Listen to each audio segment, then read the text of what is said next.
Senate Democrats joined the American people in demanding real change when it comes to ICE and its behavior.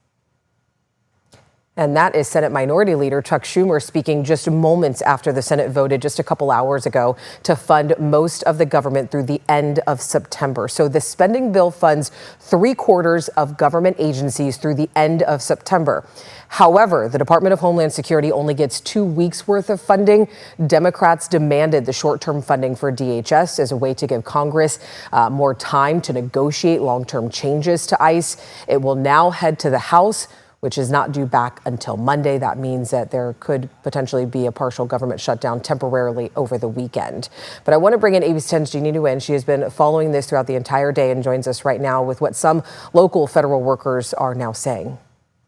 Well, Alex, in short, the union that represents TSA workers here at Sacramento International Airport is remaining hopeful that Congress will be able to figure out a solution to keep the government open, but say that there could be impacts if this funding fight drags on.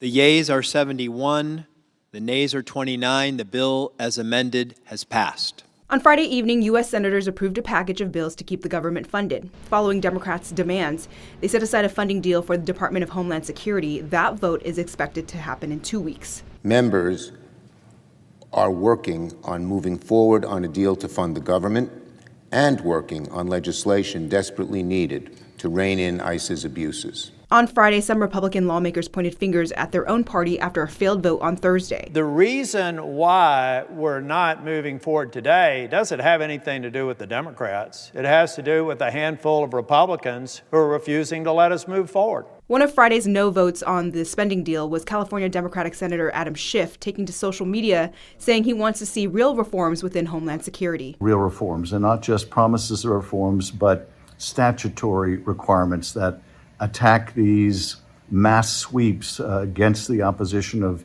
mayors and governors. At the Sacramento Airport, Union President James Mudrock with the American Federation of Government Employees Local 1230 says, "It's very disappointing that we can't come to a resolution on this. Our people are not pawns." After the union's TSA workers recently went without pay during the last government shutdown of 43 days, members endured financial strain. They're people with families and to take care of, mortgages, rent payments, car payments, all that kind of thing. Even though they're expecting a shutdown through the weekend, they say they're dedicated to their work and making sure travelers don't feel impacted. I believe that passengers will not see an impact on this. Our people will be at work.